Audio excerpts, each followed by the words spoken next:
Welcome, everyone, to this briefing brought to you by the Israel Defense and Security Forum, IDSF. In Hebrew, our name is Habitronistim.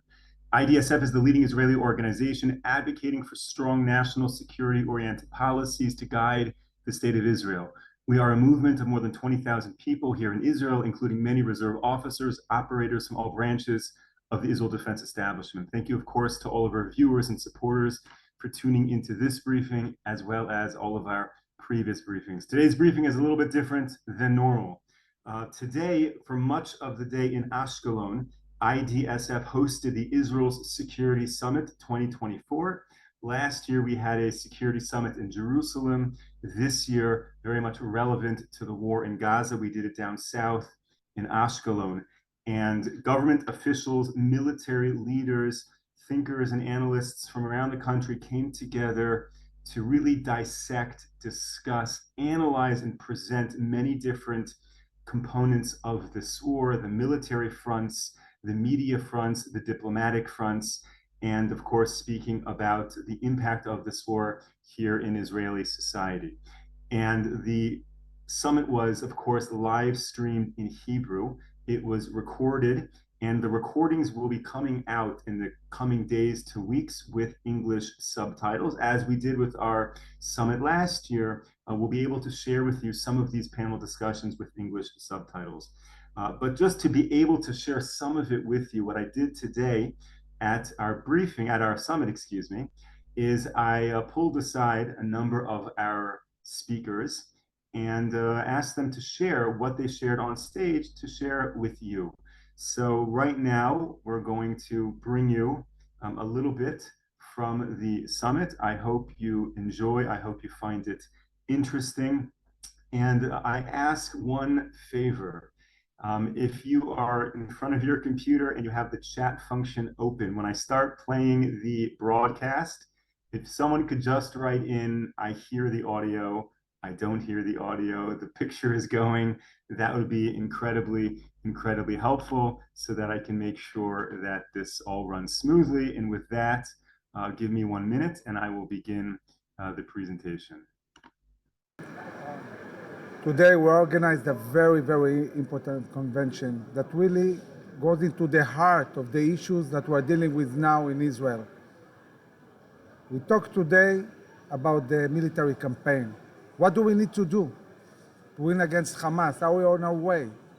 We talked about the military campaign in Lebanon and also in Iran. Then we addressed another very important issue, the day after. The day after will define what will happen in Israel for the next 100 years. It's crucial. The decision making that Israel is going to take in the next year will shape the future not only of Israel, but also of the Jewish world. So we talked about the need to really eradicate Hamas, to bring back the hostages, the need in the future to control the Egyptian border, to have full freedom of operation for the Israeli Defense Forces endlessly, and also about the importance of settling as a long-term solution that will enable the army to function and do what it needs to do in the area of the Gaza Strip. We also are addressing a very important issue, and this issue is the society. How does the Israeli society function? How it will function in the future? We came to this war torn up, but we united now. We understand that we have to win the war, and we have to build a clear vision and future for the Israeli society. We need a resolute, united society with strong Jewish Zionistic values, a society that is willing to sacrifice and serve a meaningful service in the army, but also a happy society, full of culture, music, democracy. We're not going to give up any of those. We can be strong, we can pursue happiness, and also be staunch Jews and Zionists. So this is looking forward. And I must tell you something. Talking to the many commanders and soldiers that are fighting in Gaza, I can tell you 100%. Israel is going to win decisively in Gaza, in the north. We are going to eradicate our enemies. and we're going to build an amazing future for the state of Israel. A golden age will emerge after this war, but to reach this point of prosperity, of peace processes, of a strong Israel, of a strong Jewish world, first, we need to focus, we need to unite, we need to be resolute, and make sure that the win is decisive on all fronts. And here we are empowering today the Israeli society and the Jewish world and saying we're going to make it all together. So let's do it. Hi, everybody. Well, this is an interesting day that we've had here today. One of the most interesting panels and most important ones in my eyes, and I think also for those of you who check in on our webinar every day, is the international ramifications of the war going on here in Israel. And heading that panel was Dr. Dan Diker, who is the president of the Jerusalem Center for Public Affairs, the JCPA, an old friend of mine going way back to the years when he was a journalist. And he ran this panel on the international aspects. The panel is actually called Know Your Arena, the Multi-Front Warfare. So Dan, a little about the panel and what you discussed there. Danny, it's a pleasure, first of all, speaking with you. You were one of the great representatives of the State of Israel in your moral clarity when you ran the government press office, and you continue that tradition today. What we are talking about right now in continuing the legacy of moral clarity is what we call the second Iranian-Israel war. The first one you and I talked about many years ago, back in 2006, when the Bush administration were begging us to win that war. Oh, wow, yes. Victory over the Hezbollah and the Iran and their Iranian paymasters for the future freedom of the West. And this is exactly the situation we find ourselves in today. Unfortunately, there are many in the West, as we discussed in the panel, many leaders, whether it's President Biden, a great friend of Israel, or a Prime Minister Rishi Sunak, or President Macron. Many in the West are confused and think that the central problem in the Middle East is still the Palestinian-Israeli conflict, which is simply not the case. It's the Iranian octopus. Its head is in Tehran, its tentacles extend to Gaza, to Hezbollah in Lebanon, to, of course, the Houthis in Yemen, to Syria, across the Middle East, Iraq, across the Middle East. They have all these proxies that are doing their dirty work. All the proxies are tentacles, but the bowels and the heart and soul of the strategic threat to Israel's existence as a small nation state of the Jewish people is in Tehran. And if we understand that in Israel, and we understand that in the West, we'll be able to fight the war more effectively with the proper international cooperation, collaboration, and assistance. Can you imagine if after 9/11 there were calls in the United States to create a new state in order to appease Al-Qaeda? That is the situation we're in opposite the ISIS-Hamas. We cannot even think about the suicidal possibility of copy-pasting a Iranian a forward base called Gaza into the hills of Judea, Samaria, the West Bank. It's unthinkable. And it goes beyond that. It goes to these other countries because their war, Israel is just the representative of what in their eyes is the greater evil, the greater Satan, Right. which is the United States, which basically represents the West. And they've been saying that for 45 Yes, years. they don't The question hide is, it. Hamas has been listening. Hamas tried to teach us something on the 7th of October in their immoral clarity, and that is that they, Hamas, are the executors of Iran's grand strategy, as publicly declared, to destroy the cancerous tumor in the Middle East. That's what Ahmadinejad said in 2005. That's what Ali Khamenei said, and his predecessor, Grand Ayatollah Khomeini, said it in 1979 upon his return from Paris to Tehran. So it is about time that the world listen carefully to what the Iranian regime is saying. Israel is now paying in blood for this Iranian strategy.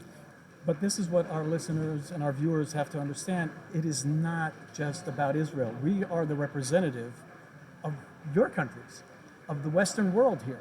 And their goal is eventually, once they take out Israel, it also encourages them to then pick up a war, which they're already doing against the Western countries. Absolutely. In fact, Itai Medina said it very much. And, while Itai stayed very much under the radar, those who know his background and know his tremendous decades of experience on the Iranian file per se, and his great familiarity with counterparts in the West, in the security apparatuses dealing with the Middle East know that this war, and you made the very good point just now, there is a perception there is a perception information warfare aspect of it that goes way beyond Gaza, way beyond Hamas, way beyond Israel, and way beyond the immediate warfare arena. This front is only a minor front of a much larger war. And you say it very well, Danny. It's about freedom in the United States. It's the Hamas and the Hezbollah and the Iran have international relations departments that are tremendously sophisticated. They understand legitimacy inversion. They understand how to make Israel look like Nazis and the United States look like stormtroopers. And they understand cognitive warfare, psyops, as well as anyone in the Nazi regime. Right. And Israel is behind that, the wave I would say it's not only Israel, it's the entire Western world. They don't get it that Israel, also in that warfare, is just a representative of the West. They are able to pull one over all of us, except for our viewers who are getting this information directly from us right now, to understand that there's a greater threat here for all of us. Israel is just a representative, but is a greater threat to the rest of the Western world in the simple battle of good versus evil. Absolutely. It's darkness versus light. It's good versus evil. It's freedom versus fear society. As Ron Dermer said with Nathan Sharansky in their book, The Case for Democracy, fear societies versus free societies. And we are right now fighting for the freedom, not only of Israel, but of the Western world. Okay, thank you very much, Dan, and thank you for being a participant in this conference. Excellent. Thank you very much, you guys. Again, another one of the aspects of the conference that we held here today is the many issues here in Israel that we're dealing with in the past 111 days already. And we invited Iris Chaim, who has become a major fixture here in the state of Israel, following an unimaginable tragedy. Her son Yotam, Zichrono Livracha, blessed be his memory, was taken by Hamas, taken hostage on the 7th of October, held hostage for several months, and then as if things couldn't be worse than that, on the day when he was attempting to free himself from captivity in a horrible tragedy to many sides, fell and was killed by our own soldiers who identified him and the two other hostages as a threat to them. We have with us here Iris, who is his mother, and she has been able to elevate this tragedy in one of the most influential moments for any of the Israelis here. We've all gone through difficult times here in this past few months. There are no words even to describe. I don't like to compare it to anything else in our history, because this will take a place in its own. But Iris has taken her personal tragedy and the difficult situation of the people here in Israel and has been able to inspire us. And it took me to bring her here to the table today because she stopped by. Her ability to encourage every Israeli is outstanding. So Iris, I want to thank you as an Israeli. Thank you as a father to a soldier who's been fighting, and so you can share with our listeners and our viewers what you said and what you bring to the Israeli people these days. Hi, thank you. Yes, I don't want to say that I lost my son. I'm carefully thinking about what I'm talking about, what's the words that I'm using. And since Yotam was kidnapped, I decided that I can see him in the hole. In Hebrew, it's bor. It's one word that bor is bet vav resh. But I prefer to see him in the light, which is or in Hebrew. It's difficult in English but in Hebrew, it's sound the same. Or bor. Or is light, bor is hole. And we can fall to the hole, but I want to think about Israel now and my son. When I thought about him, I imagined him in the light all the time. And I'm carefully, like I said, I'm using my word. And I think now we are in a great mission now, in very, very difficult war for our being here, the little thing, just to live. Maybe not to even not to live good life, to live. And the Hamas want to take this opportunity from us.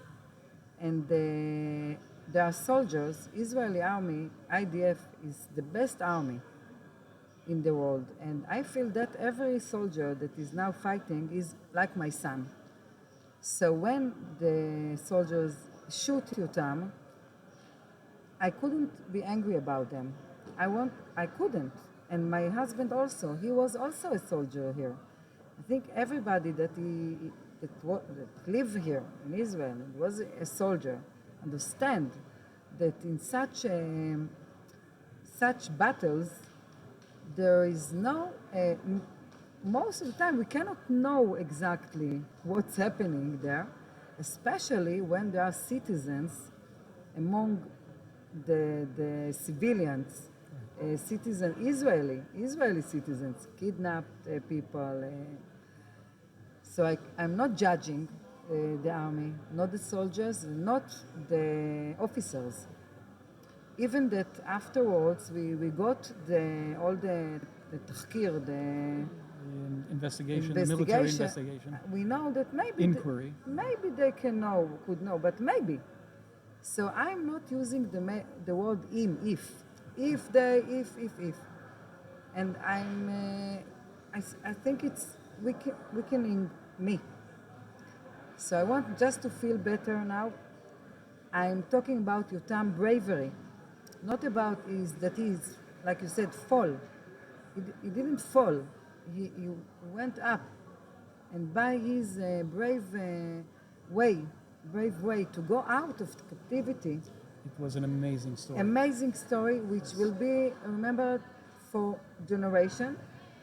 And we need to think about our bravery, not about that we are falling. And I want to change this word. You're using words, and it's very interesting. Yotam, and your last name is Chaim. And anybody who knows, Chaim in Hebrew is life. So you're, in a sense, you're choosing, and you're elevating life to the light. Yes, it's true. When I'm a nurse, I'm a palliative nurse, and usually, as a palliative nurse, I'm working with end-of-life care.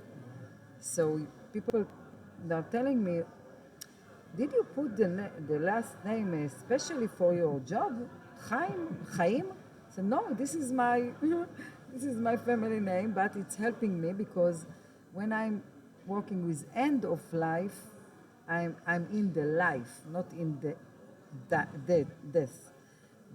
So I can see really the life, even in the end, what we can do in a good way, even that we are suffering. It's part of existence. It doesn't end at the end of our existence. It continues in different ways. Yes, and I believe that Yotam choose, and I'm also speaking about choices, and that I'm choosing what to think, how to think, what to say, and every minute I'm checking if the words are right for me. Example, now somebody told me that she wants to demonstrate against one decisions of the government. So said, and they said, but why now? You are against separating. This is not you want to. You don't want to divide the society. Yeah, you want to unite. She said, I want to unite. I'm sitting with religious people. So I said, okay, so you're united against something. This is not unit. And since the beginning of this battle, I choose to stand with my government. Even that I didn't vote for this government. I think the best thing that we can do now for our nation in Israel is to give back for the decisions of the government, even that sometimes to support and back their. Maybe we are not that. Maybe we don't know a lot. We don't know. I'm sure that the Hamas, they didn't ask your son Yotam Zichrono Livracha. They didn't ask him who he voted for. They didn't ask him who he supported. They didn't ask any of them. And they didn't ask if he's maniach tefillin b'Shabbat, if he's putting the tefillin in Shabbat, or he's playing the drums in Shabbat. Or if he eats pork or eats Yes, kosher, they didn't no. care. They saw us as somebody to destroy regardless of what our personal choices were. They made a choice, Of course. and we can make a choice as well. And I understood that on the 7th of October. Before, I didn't have any connection with the religious people in Israel. I didn't understand them. I didn't want to be with them. But now, I see differently. I know that so many, it doesn't matter, religious, no really. We are all together fighting here just for our lives. And that's what matters. So it's ironic when they tried to destroy us and you personify that, they actually lit a fire in us and a light in us that is going to defeat them. They ignited us to fight back and understand why we're here. They want to lower our heads down and that we will fight with each other inside Israel. That's their purpose. And that To put us in that bowl, in that hole that you were talking about. Yes. And I say each of us have a responsibility here. We are not, that's what I told also there, we are not guests here. We are the owners. And we have the responsibility of what will be here inside and outside of Israel. But we need to remember this, that there is no a balabait. Balabait, it's not Bibi is a balabait. We are all the balabait, the owners. We have a heritage and we have a responsibility that Yes. comes along with it. Iris, there are no words. There are no words to the strength that you exemplify. I'm proud to be a part of the people that you are such an important part of. I saw people along the way. It took us a long time to bring you here. Everybody wanted to hug you. I need to do it as well. Okay. Thank you. Hold on. Another one of the aspects of the conference today was one of the most important elements of the war that's been going on, but especially the 7th of October, when a lot of the female combat soldiers in Israel, and not only the combat soldiers, even though the observers on the border found themselves in combat. And anybody who had any question of the ability in women, there were no doubts after this. They operated and did things in an unimaginable way of bravery and success on that day fighting the terrorists. So we had a special part of the conference today is the security women, and giving a briefing on that was Lieutenant Colonel Shosh Rabban, who's a member of the IDSF, and I think she can explain a little back of her background herself and what she spoke about at the conference. Well, hello everybody. So again, I'm Shosh Rabban, and I used to be in the army. I served for 20 years. Also in the Shabak, the security forces, for a couple of years. And before everything, I'm a mother of 3 children. It's the most important part. Yeah, my oldest one, my daughter, she was a combat soldier. And my son is also a combat soldier in Golani. He's already 3 months in reserves. So he came especially from abroad, from a trip abroad, to serve in this war, and he's still there. And We're the only country when in war, the people come to the country. it's amazing. Yes. I mean, he did everything to come back, Where to was he? fight. He was in Vietnam. Oh, wow. So he flew especially Ironic, to huh? Thailand to have a flight with El Al, especially to Israel, to serve with his friends. And he's still there. Hopefully will come in peace, like all the soldiers. And how are you managing? I'm trying not to think about it. I know. I think this is the most right war for Israel. So there is no doubt for me that my children have to take part in this war. No matter what, we all have to participate in this war and to win this war and to finish our enemy. No matter what the victim, and we pay a big, big price. I will say something about women. I used to be a combat officer too. I was a company commander and then a battalion commander, and served in the field with all the soldiers. It was not so simple. It's not simple. Not for us, not for the men. But after the 7th of October, we can see literally that women can do almost everything. They are a very good combat soldier. They did everything in this war, in the ground forces, in the air, in the sea, and they fought, they killed the enemy, they took part in battles, and they just did everything successfully. I admit, Josh, I was one of those who had my doubts. I was a combat soldier myself, and I had my questions, and I have only the utmost respect now. As a woman, I had my doubt too. Yeah. But now you can see that Yes. they can do many things. I don't want to say everything, but because I Right. believe there are differences between us. Not all men can do everything. Exactly. As We well. are not the same. We are not the same, and it's good.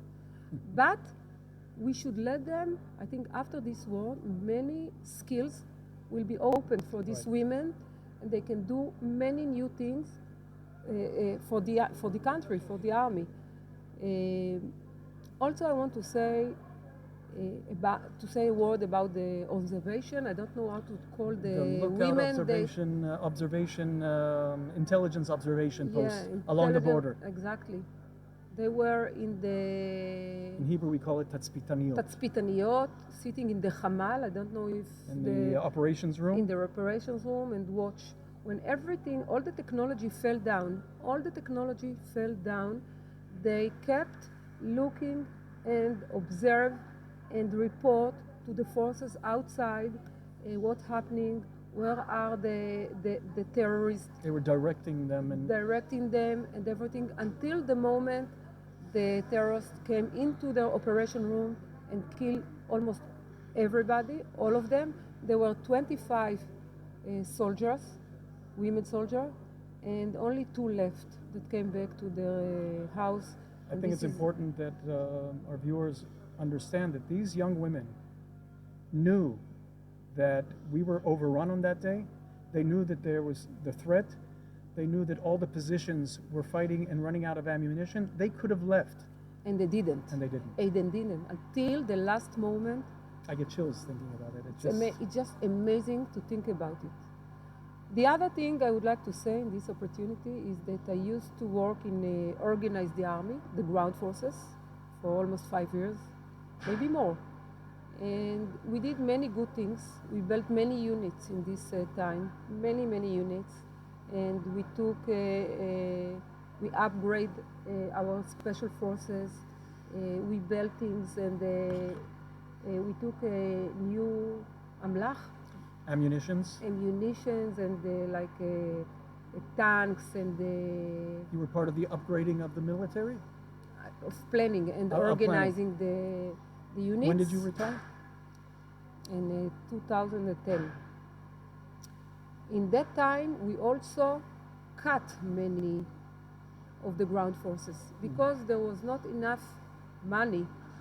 We always had to cut. So we cut division, we cut brigades, battalions, many people in the army because of the money. And these forces are forces that we need now. They I were wish called we up. had them. I wish we had more tanks, more nagmashim. How do we say? APCs. APCs. Nemerim, the protected one. Yeah. I think in The United ones States with you the- have the Abrams. The The that Abrams. has an umbrella cover. Yeah, this is for anti-tanks. Anti-tank missile, yeah. Yes, it's called Meil Ruach, the name of it. So Raincoat is also the name in English. In Hebrew, it translates to raincoat. I don't know what the English name for it raincoat, is. yeah, Raincoat. exactly, Okay. raincoat. Meil Ruach, exactly. Yeah. So I think after this war, we have to rebuild the army again, to build many units, many forces, especially in the ground, infantry, armor, many tanks, many special units, many new abilities, a lot of technologies, but not technologies instead of people. Right. We understand now that we need a very big army. We understand that we are surrounded by enemies that are very dangerous, very much alive, very much want to destroy us. So we need a very strong and big army. And we're saying that the Israelis are saying now that this is our second war of independence. And if we do not succeed here, we will lose that independence that has been so dear to us for 75 years. And we're back fighting it. But the thing is, we all understand that, and we're ready for it. I think we all understand it. Most of the people in Israel are united. Yes. And I think we should keep this war until the end of it. We must win this war. We must win this war. It's not just a word. We have to do it until the end, no matter how long it takes, no matter what victim we pay, because this is the future of Israel. And so I'm very proud to be a part of this IDSF forum. I think we have a big mission now, and we have to talk loud and clear towards Israel and all over the world, and give our concept towards security and Zionism. Yes. Together. It goes together. I have to say that Shosh's frequent panel on Israeli television, I know on Channel 14, I've seen you. I don't know if are you on other stations as well? Yeah, in Yes? 11. In Channel 11. I only go to 14, but the message that Shosh gives, and I think you can see a little of it right now, is so inspiring and so uplifting to the Israelis. And this is one of the messages that the IDSF has been successful in bringing in these very difficult times. People want to be inspired, and people here they carry that inspiration in their hearts, but when you have somebody like Shosh that gives it a release, it does strengthen the resolve and the strength of the Israeli people. Thank you. Thank you so much.